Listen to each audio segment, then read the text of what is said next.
Tokkummaan mootummootaa konferensii biyyoota addunyaarra jiran hunda jechuun danda'amu walitti fidu. Haala qilleensa irratti mari'atu erga qopheessuu jalqabee baranni waggaa 26ffaadha. Yaa'iin Conference of the Parties yookaan immoo COP jedhamuudhaan beekamu kun baranaa Iskootlaanditti geggeeffamaati jira. Har'a xumurama. Qophii har'aa keessatti yaa'ii godhamaa jiru kanarratti hirmaannaan dubartootaa maal akka fakkaatu irratti xiyyeeffanna.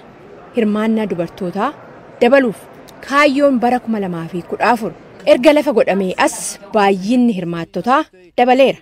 Rogeeyyiin akka jedhanitti walqixxummaan koorniyaatii fi haqni qilleensa naannoo waan wal qabatu. Konferensii COP26 baranaa irratti dubartoonni waltajjii argataniiru garuu ammas itti gaafatamni murtiiwwan gurguddaa dabarsuu warruma dhiiratiin qabamee jiraan jedhan. Saashaa Gaabzoon itti gaafatamtuu dhaabbata miti mootummaa Ecofeminist Women Engage in Common Future jedhamurraa. At the beginning of the first week when we had the high-level segment, also with all the heads of state, we had very few female heads of state. So the higher you get, the fewer women decision makers. Still, the participation is getting better thanks to the gender action. Yeroo jalqaba torbanirra hooggantoota sadarkaa olaanoo as turan keessaa hooggantoonni dubartootaa muraasatu ture. Akkuma ol siiqxeen lakkoofsi dubartootaa murtii dabarsanii xinnaachatii deema. Akkasis ta'ee hirmaannaa waliigalaa dabalaatii jiraan jedhan Gaabizoon dhaabbanni isaanii dubartootni akka yaa'ii kanarratti hirmaatanii fi haasaa dhageechisan qarqaaru irratti hojjeta.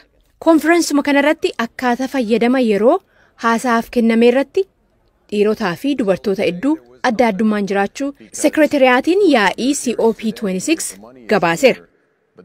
Hirmaattonni gara harka walakkaa jechuunis parsantiin 50 dubartoota ta'anis dhiirotatu irra caalaa yeroo paanaaliin kennamu fayyadamaa jedha gabaasichi.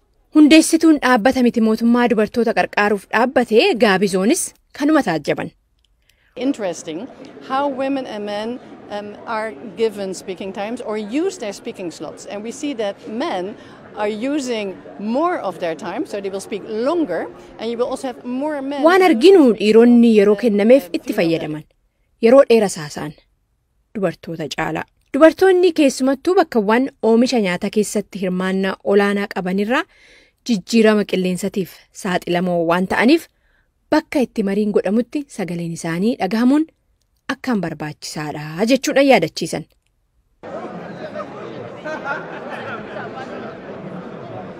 Gama ardii Afrikaatii biyya Democratic Republic of Congo irraa Daayireektariin hooggantuu dubartootaa Chuchungaa Mapungaa Lozley balaawwan jijjiirama qilleensatiin wal qabatan dhufaniif dubartoonni akkaan saaxilamoodha jetti.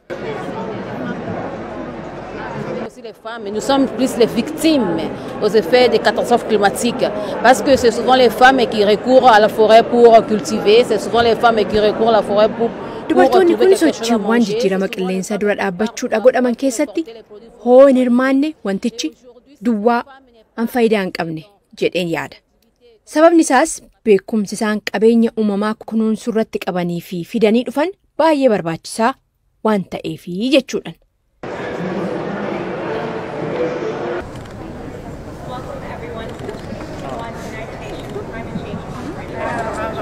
Philippines irraa rogeettiin Meets Taan jedhamtu biyya ishiitti bomboleettiin hamaan Taayifuun Haayiman jedhamu bara 2013 rakkoo dinagdee fideen dubartoonni akkamitti gara hojii saalatti seenuuf akka dirqisiifaman yaadachiisuudhaan dhiibban jeequmsa haala qilleensa naannoo dubartoota irratti akka hammaatu ibsa.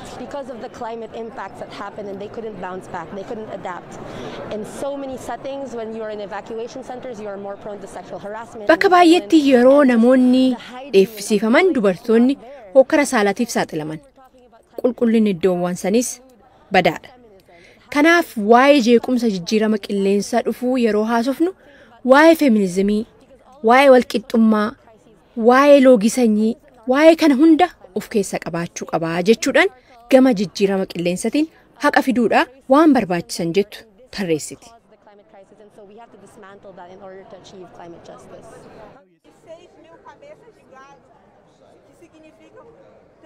Tokkummaan mootummootas dhimmuma kanaan wal qabatee ibsa baaseen hirmaannaa dubartootaatii fi shamarranii mirkaneessuun tattaaffii akka addunyaatti jijjiirama qilleensa dura dhaabbachuuf godhamuun mirkaneessuudhaaf faarumaan barbaachisaa jedhee hirmaannaan kun gama hooggansa sadarkaa poolisii baasuu akkasumas murtii dabarsuu irratti sadarkaa hawaasaa biyyaatii fi addunyaatti akka jiraatu waamicha dhiheessaniiru.